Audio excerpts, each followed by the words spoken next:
Hello, everyone. Welcome back to BrandsTalk. Today, I'm neither broadcasting live from Austria or Los Angeles. I'm in fact in Hawaii, on the beautiful island of Oahu, specifically on the North Shore, visiting my business bestie and friend, Mindy Rosser. Mindy Rosser is a social selling strategist and LinkedIn expert. So, if you want to learn how to best present yourself on LinkedIn, she is the go to expert. I'll put her link into the show notes, and you see the link right now on the screen. All right, so let's come back to BrandsTalk. BrandsTalk is a show that helps you to develop and grow your brand in a more authentic and sustainable way, locally and globally, whether it's your personal brand or company brand, your branded product, service, or cost. My name is Brigitte Balkowski. I'm a global and personal branding strategist. I help my clients unleash their full potential to effectively elevate their personal and organizational brands so that they can authentically shine. Let's get started and dive with me into the world of brands. My guest today is Zineb Layachi.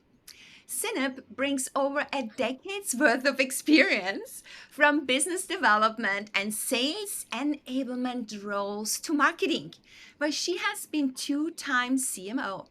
Today, she is the proud co-founder of PitchSLAP, investor pitch mentoring for tech founders and pitching masterclasses for accelerators and incubators. She's also the founder of Raise the Runway, a marketing consultancy that teaches entrepreneurs what they should be talking about instead and gives them the confidence to show up as themselves. Zineb is actively mentoring early stage founders in pitching and marketing through international startup communities. Loves to binge on comedy and print fun stuff on t shirts. I warmly welcome Zineb Layachi. Welcome to BrandsTalk. Thank you so much. Thank you so much for having me. This is amazing. So I guess you're gonna have to tweak the print fun stuff on t-shirts, but also on caps, right? And caps. Okay, now caps also. Great. Yeah. So that's going to be a fun conversation today. I'm so sure about that. Um, so, Sine, before you teach us entrepreneurs, what we should be talking about instead and how we develop the confidence that you have, that you show, um, yeah, the confidence to show up as ourselves. Could you please share your personal brain story, your journey that brought you right to where you are now? So, what's your story, Zineb? Yeah, I mean, I think that's a great way to fantastic way to start the conversation, especially to start talking about the topics at hand today. Um, you know, I'll start with with the confidence, right? I am a work in progress for sure. It's just that by more doing, I've managed to find my voice, right? Mhm. Over the years, over the months. So it's by doing, it's by putting myself out there, and trying different things, and I am a work in progress. I mean, this is all I'm adding to that foundation as time goes by, is for sure.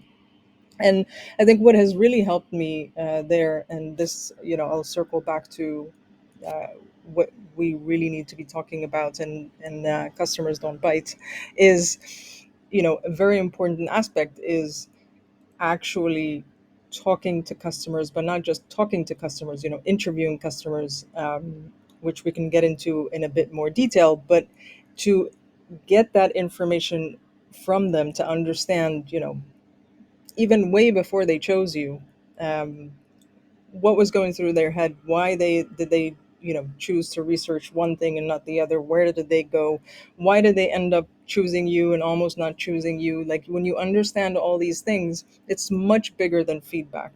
You yourself have more confidence in the value that you offer, but also in the value that you don't offer, right?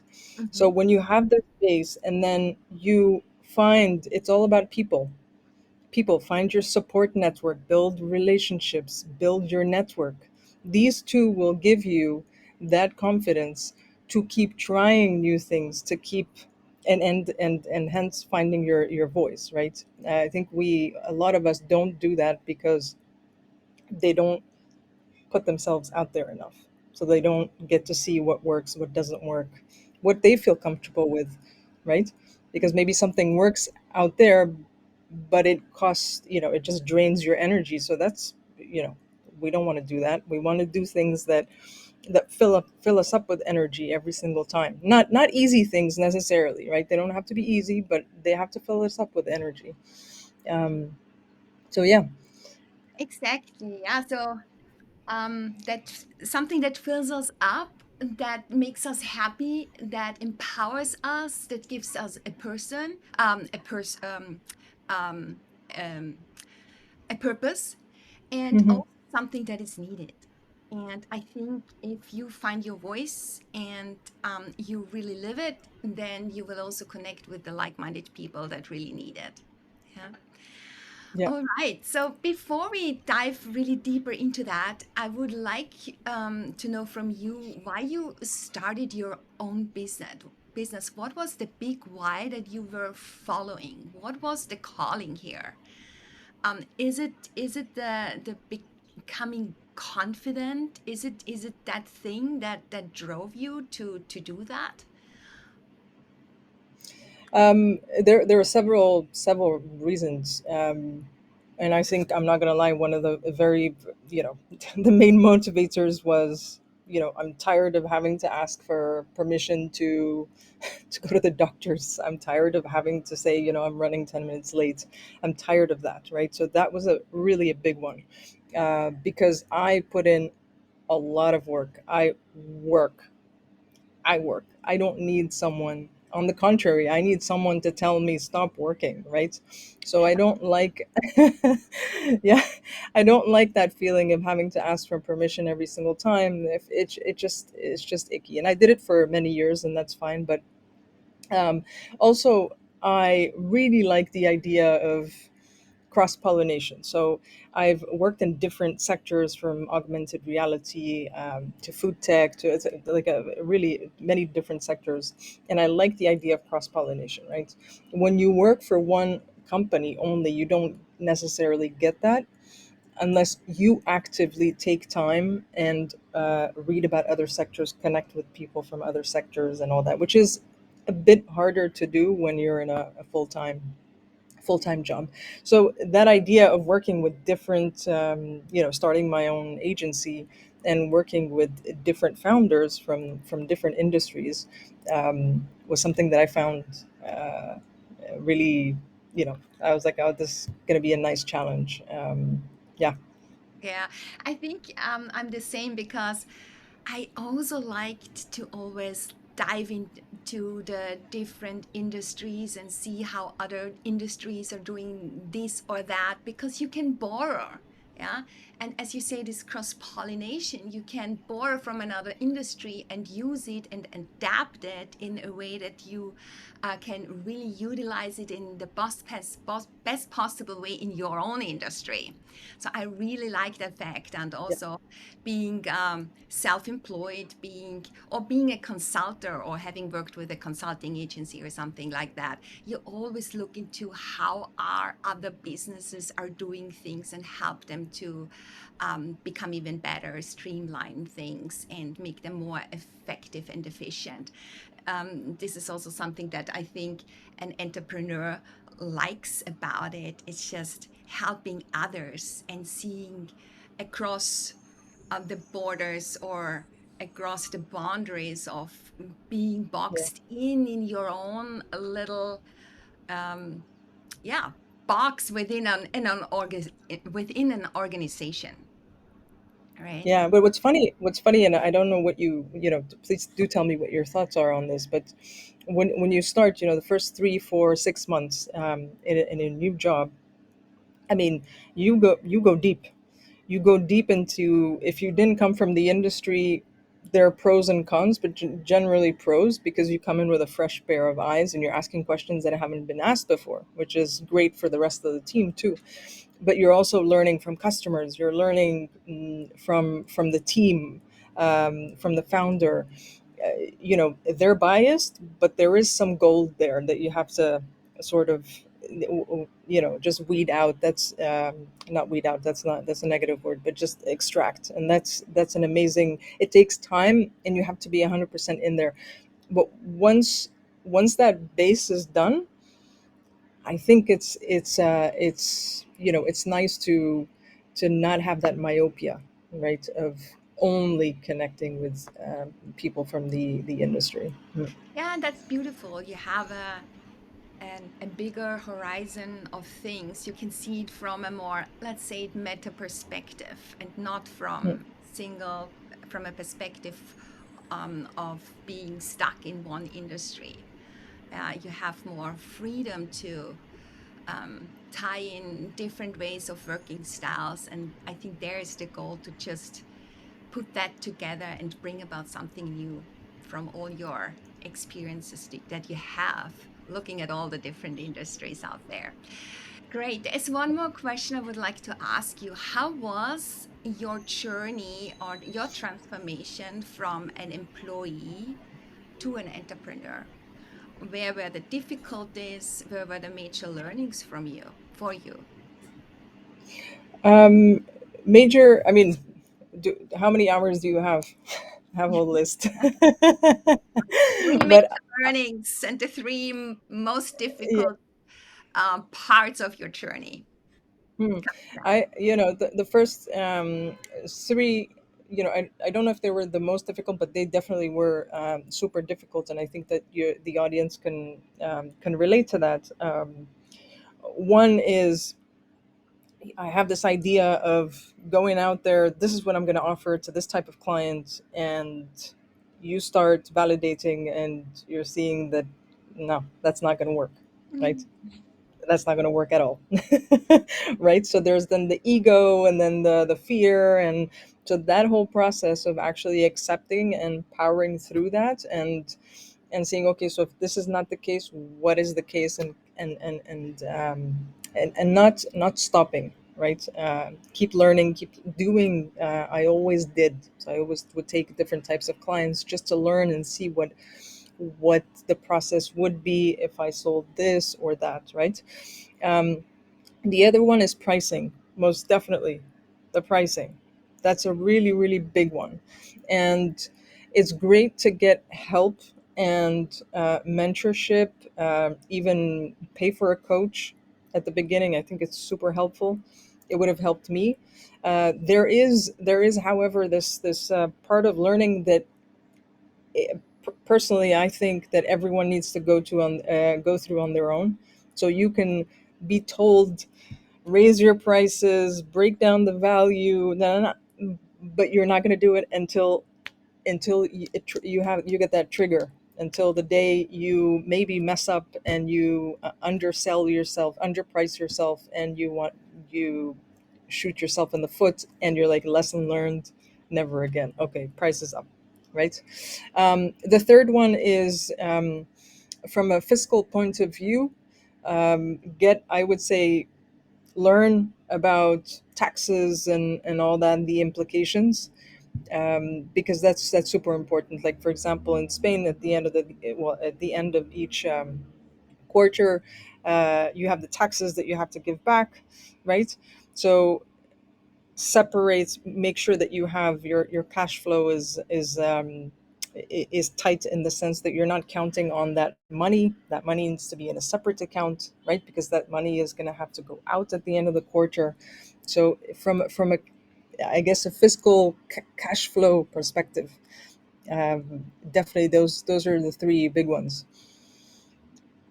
All right. Good. So now let's dive deep into our conversation that we have already started.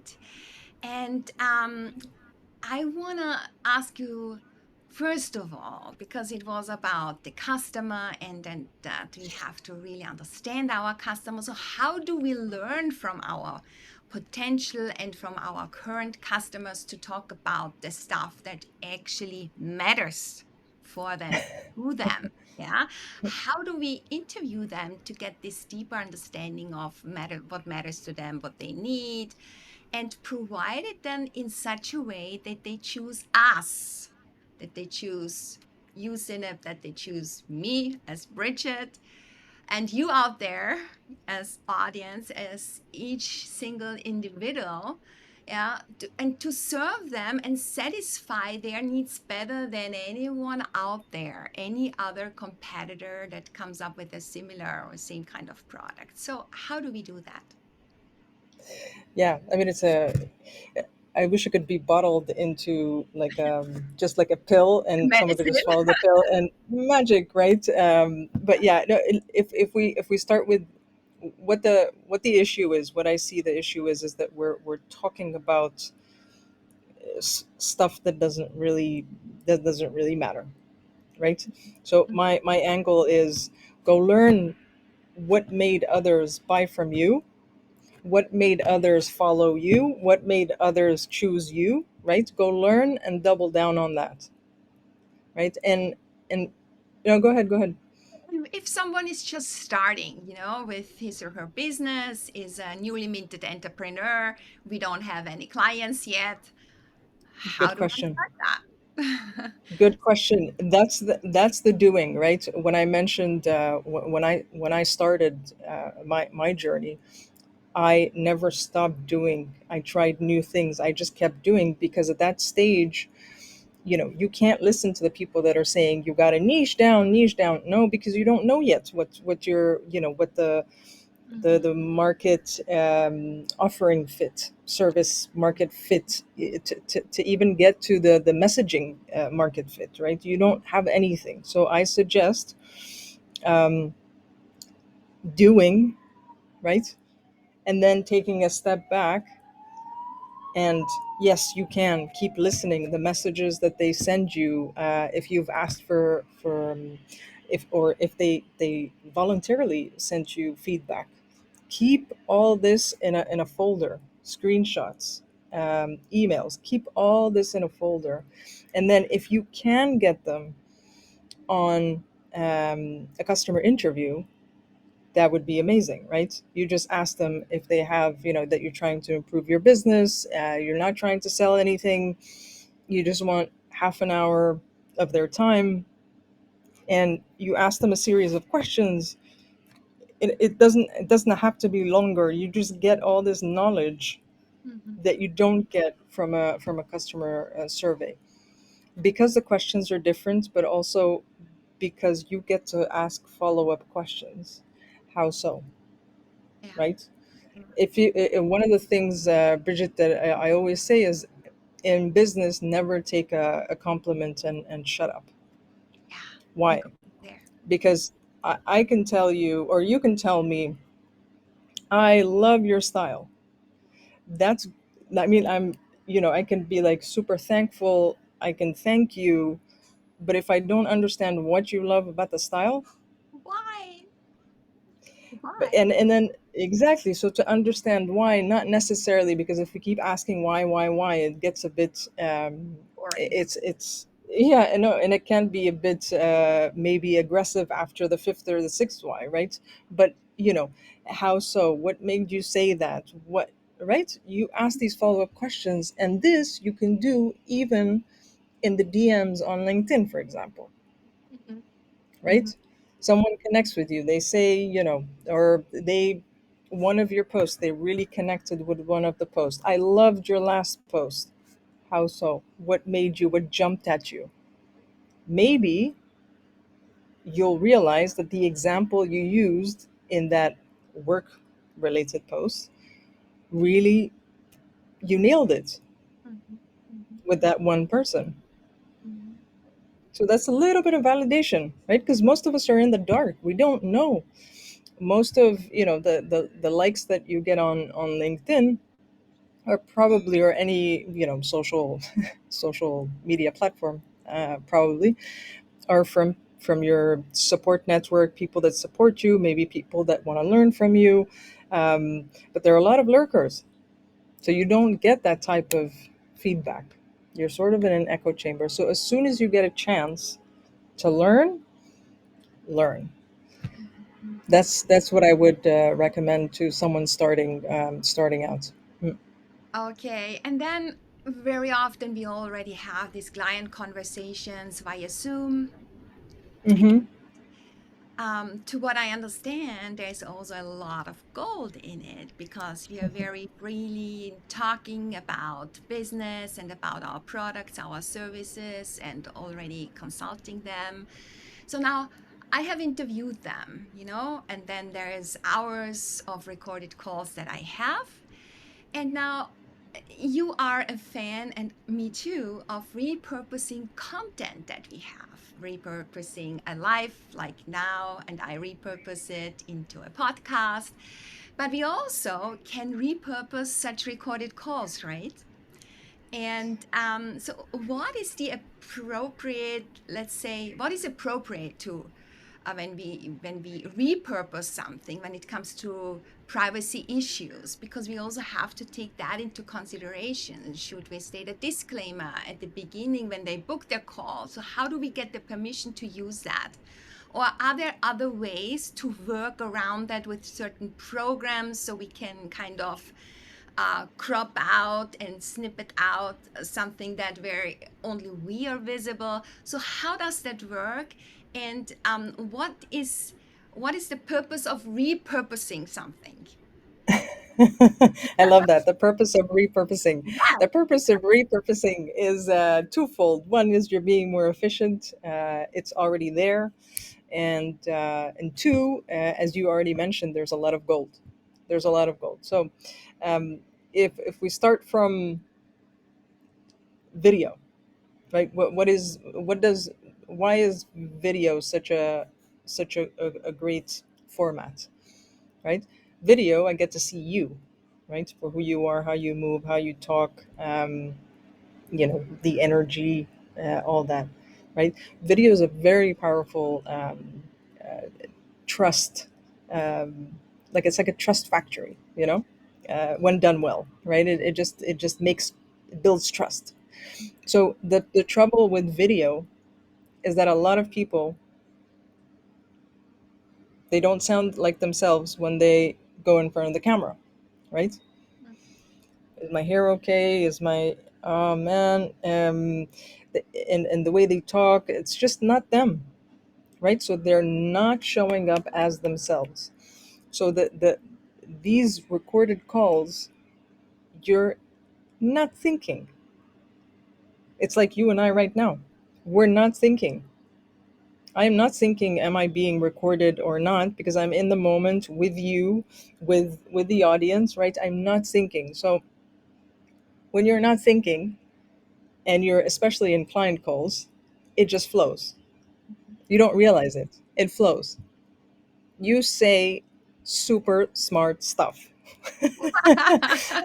Super smart stuff. No, seriously. And this is someone that watched a video I made for them, and they're like, "Wow, you make me sound so smart." No, it's you. Yeah, and you know what? Sometimes you hang up, you're finishing the call, and then you think like, "Wow, that was really good what I said. I Yeah, wish I could use that."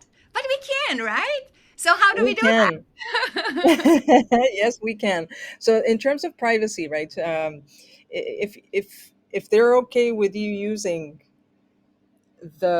you two, the both of you, then that's fine, right?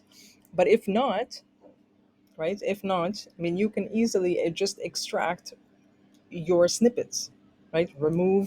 The parts where, well, remove the other person first of all, and just extract when you're talking, and just blow yourself up, right, on the screen, right? I use, for example, DaVinci Resolve.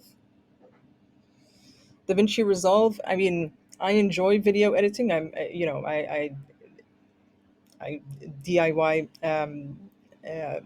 DIY'd it, definitely. Maybe that's a bit too much of a tool for certain people. But if anyone has any questions, they can explain their process to me, and I could definitely recommend a few things. Happy to. But the idea is that you can do it. I'd like to give a shout out to Michelle Griffin. In one of our recorded conversations, she named this the dark zoom. Right, I really like the dark zoom, that we're not taking advantage of all these hours of of video footage of us dropping magic. Yeah, yeah. Because Bridget, sorry, the way we talk when when a client asks a question, or they have a doubt, or there's an objection or something, and the way we respond to that, the way we listen and respond to that is so natural. So then you just take that, optimize it, of course, for LinkedIn, right? What's going to make me want to watch the rest of the video? So start it at a place where that's a bit catchy, right? But you can build a post around that. Yeah. Exactly. And there is something that you have on your LinkedIn profile, and I think it's your tagline: real unscripted content that's more relevant and more you. And this is Yeah. exactly that, because it's totally unscripted. You are in this free flow, and as Michelle Griffin said, this dark zoom, we are exactly in there. And we are not getting back to that. And we really should make use of this gold that is sitting in there and repurpose it, as you say, as a post on Instagram or Facebook, or write a blog about it. We just extract it. And it's one more thing that we can show our through selves that we are, right? We are more us, or more, I'm more me, more Bridget, and you are more Zineb, with those Hmm. kind of things, and extracting from a source that show us that that we are in a free flow, right? Yeah, and 100%. I mean, we don't realize the potential of all that. And I would just caveat all that, just to say, this is the real unscripted. This is me telling someone that's, on the fence about video, or scared, or whatever, or not doing video, and they want to start doing video quickly, and in a way that's relevant, right? Mhm. um, but if someone wants to learn how to do scripted videos, hats off to them. They can learn. I can even recommend, feel free to reach out. I can recommend a few people that do this and that are really, really good at that. It's just that, first of all, for me, it's just not my style. I might learn someday. That would be, I think it would be amazing. But for someone who wants to start, this is the quickest way to start. It's already there. You don't have to think about, the script. You don't have to think about putting your energy, because another thing with video is you have to come in. I have one of my besties from LinkedIn that said, for video, you have to come in with an energy like this, because once the video is out, the energy will be this. So you already have to come in with a lot of energy. Yeah. If not, we bore everyone to death. Yeah. So, if someone is shy on video, yeah, Yeah. I suppose that Zoom calls, this unscripted Zoom calls, is the best way to practice, right? And are there any, let's say, other tips or tricks that help us to become more confident on video, to get into this zone of genius, in this high level energy that sooner or later drops or comes across like that? So how can we, yeah, become more confident and yeah, enjoy it actually to be out there? So what's the recipe? Well, as with a lot of things, it's doing, right. It's doing, because it's very easy to sit back and say, "Oh, I did it once. I'm okay." Right. It's the more you do it, the easier it gets. For example, if I skip a day or two, and I post a lot more than 99% or more of LinkedIn, If I don't post, I get that little what if, that little gremlin that starts kicking in, the little bit of fear, the little bit of that, right? The same thing happens with video. So the more you do it, the more you're going to see, first of all, your support network, your people, they're going to come and help you, they're going to come and support you. That's going to help you also through it. Now Mhm. you're going to start getting validation from your target audience. um, and then slowly you're going to stop thinking about the hair, or the is this okay, or is the color or not, and then think more about playing the attention game, right? So how also can you get better at this? Follow people that actually engage with their content, learn from people that do video really, really well, right? You've got Doug Lawson is a great example. He plays the attention game. He's a fantastic example on LinkedIn and on YouTube. We have Alex Sheridan, also a different type of videos, but he's also a great person to follow. Um, we have Chris Bogue.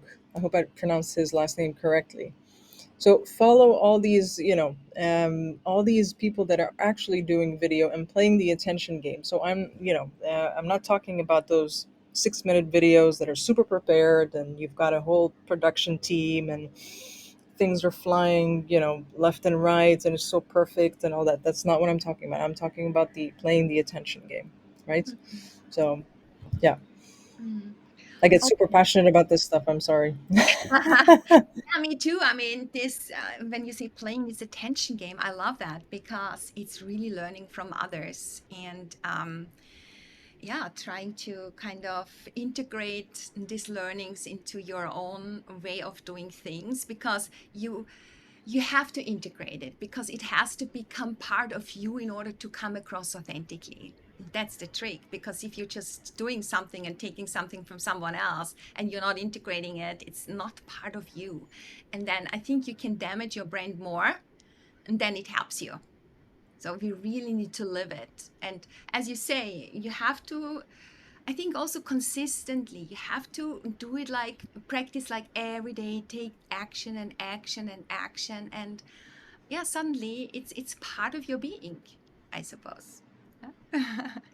All One right. 100%. Yeah. 100%. Yeah. So, when it comes to content, because we really want to get people doing business with us and refer also our businesses to others, and we want to get invited for our content to speak and guest at other podcasts or shows or being invited as a speaker at a conference. So, how do we? Get the content right so that it does not sound being forced and to really get the people excited to work with us and to have us on their podcast, on their shows. How do we get that right?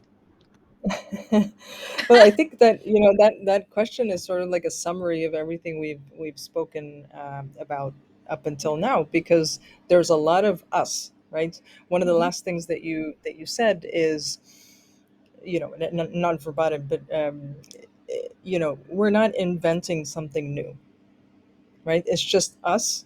We do this differently, and we have a layer of us, right? It's because you are Bridget, I am Zineb, right?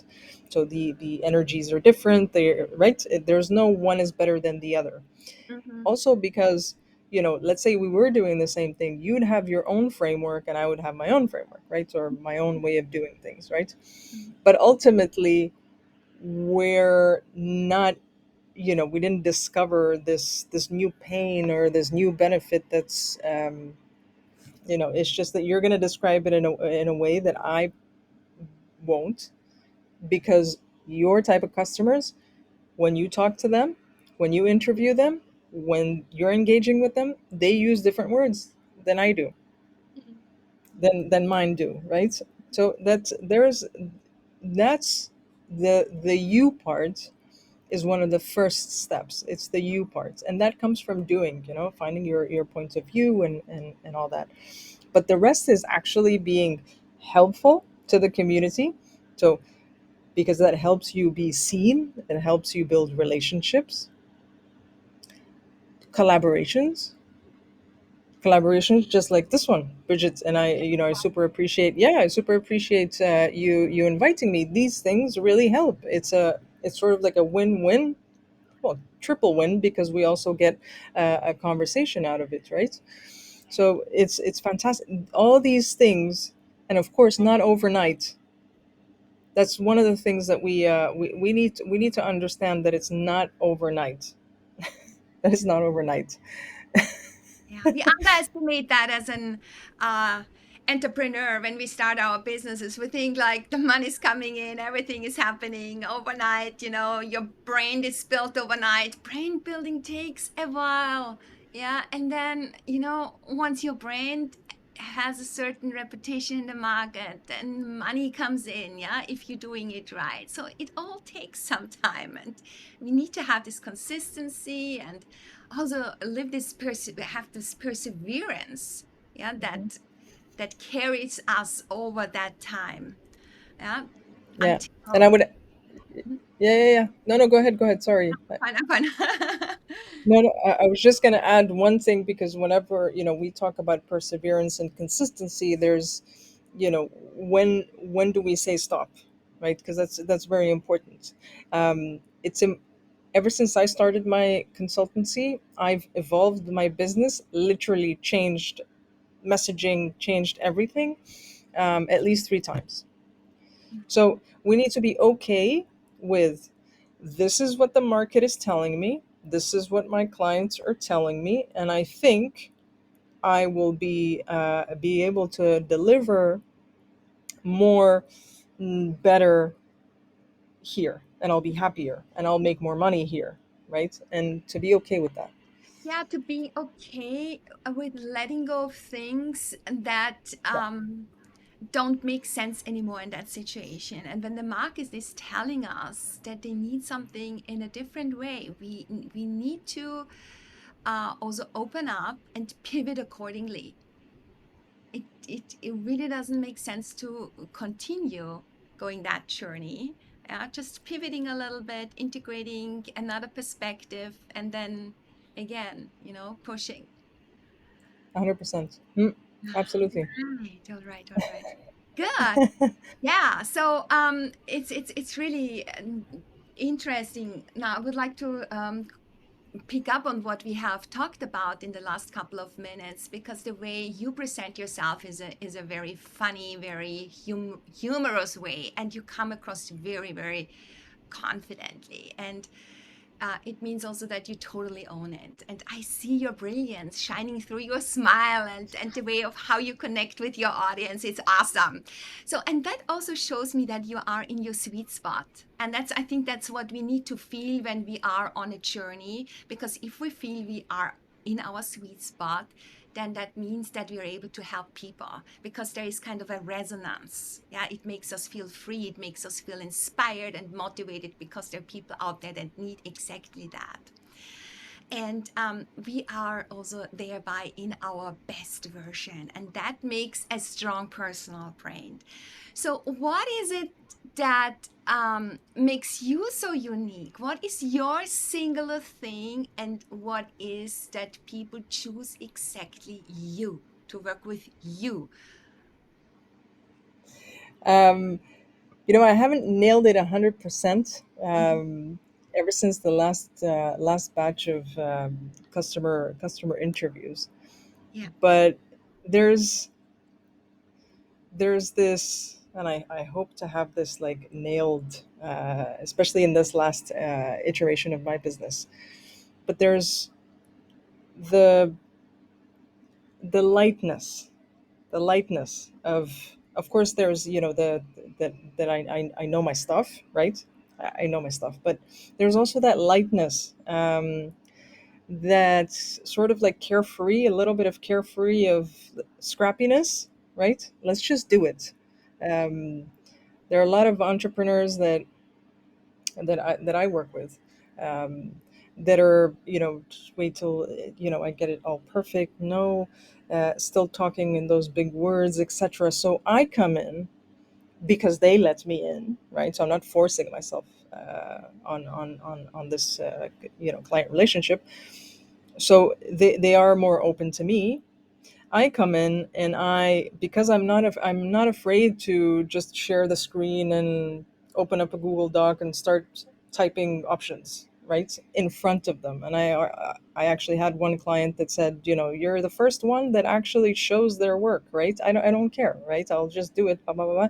Because the closer I get to a version that we can both agree on, where you can see what I have in my head and I see what's in your head, etc., the faster we'll go. So this scrappiness, I think, is one of the biggest things. And of course, I don't force my humor on brands. I don't. But it's funny how I end up attracting founders and entrepreneurs that we click. At least they need to click with my sense of humor, or have a sense of humor of their own, right? Even if their own brand doesn't necessarily show that. Hmm. Wonderful. So, what does a strong personal brand mean to you? And what does it have to have? And I would love from you some helpful advice. How can people build a strong personal brand and be in their best version, other than what we have already talked about before? Is there some more helpful advice that you can give us? Well, follow you, that's for sure. That's the easiest advice. Yeah. Strong personal brands. Say Strong personal brands. That's a very good question. And the first thing that comes to mind is, do what you say you're going to do, right? So there's a lot of reputation. There's a lot of, while you're building, every single relationship that you build, the way you treat them, the collaborations, everything, every little thing, it all makes a difference, and it all adds up to that brand. I think even people from 4 years ago coming back to you because they remembered something that you told them, right? Or something, or how you made them feel. So that's also a big part of it. Um, what is that? We can get a bit meta, and talk about, what is that space that you occupy in people's minds, right? When I think, for example, of processes, there's one person, shout out to Edith, one person that comes to mind. When I think of strategy, there's one person that comes to mind. When I think of copywriters, there's two, three, four people that come to mind. So also, like, what space are you occupying in people's minds, and make sure it's for the right space for you, right? Yeah, exactly. Like being top of mind means having great brand awareness in someone else's Hmm. um, sphere, right? And that's what you want to be. I mean, you can't be to everyone, of course, because we serve certain kind of people that resonate with us and that want our products and our services. And so we should really, really focus on that. Great. Thank you so much, Zineb. There is one question I would like to ask you. Hmm. Um, it's an experience or a learning, a setback that was really, really important for you growing, for you going forward, and in hindsight offered a great opportunity for you, something that shaped you and it continues to shape you. So, would you like to talk about something like that? Hmm. Sure, absolutely. One is a pretty recent one, the pandemic. So yeah, right. And I'm not thankful for that at all. That's not what I'm trying to say. But because of that, I was able to really double down on LinkedIn and meet all these wonderful people and grow my business. You know, worldwide, outside of Spain, etc. But when COVID hit, I literally lost 80% of my revenue from one day to the next, right? So that, I freaked out, and then I took a few days, and then I said, let's go, sleeves up, let's go. What do we have to do? And I turned to LinkedIn. I turned to my existing network. I started learning. I started building relationships. I started every single piece of like content or things that I had built that were useful to other entrepreneurs offline, right? Also, I I started to offer to do it even for free, just to collaborate with other entities and meet new people and etc. And that's how I started. Mm. That's how I started on LinkedIn. Apart from, in addition to also learning the tool and making all sorts of mistakes and on LinkedIn and learning, right? But yeah, Yeah, beautiful. There's a silver lining in everything, and also for me, COVID was really, I think, actually a good thing because I found a new Bridget, a new way of doing things, a new way of working, and also for you. And then pivoting to something and using also LinkedIn, it's also for me that go to social media platform because I find like minded people. I connect with people, I can do my business. Without LinkedIn, it would be hard for me to reach out to, especially that clientele that I'm serving. Yeah. yeah, All right. amazing. Amazing, yeah. Good. We're almost at the end of our show, Zineb, and I would like to do rapid fire terms with you. So, kind of a quick Awesome. rap. Are you ready for that? Bring I am ready. Bring it on, Bridget. it on. The first one is video. Yourself. So it's the first term or phrase that comes to mind, right? Yeah. Yep. I would say being yourself. Mhm. Pitching. Boring. Most of them are boring. Yeah. There are some highlights in between, I suppose. Yeah. Repurposing. Ah, game changer. Absolute must. Okay. Women empowerment. Mm, Mm, yes. Yes. Yes. And then human empowerment. good. T-shirts. Oh, I gotta love them. I'm like a walking billboard. I'm a walking billboard. Love that. I'm a walking billboard. Good. And last but not least, brains. It's important when you start. It won't feel like it is because you don't doesn't have any meaning, but it's important. It's important. Yeah. Okay, good, Sineb. All right. Where can listeners find you if they want to get in touch with you? If I am online, I am most probably on LinkedIn. So please feel free to reach out if you have any questions about the, the episode or anything related to the stuff that I can talk about. Please feel free to reach out. I will put that into the show notes and also the program that you have mentioned, the Da Vinci program. So we will put Resolve, everything yes. forward. Hmm? Okay, wonderful. Okay, Zainab, thank you so much for being my guest on Brands Talk today. And it was really a pleasure being in conversation with you and learning, yeah, how we can give future buyers a freaking good reason to choose us. Thank you so much, Zainab. Thank you, Bridget. Thank you.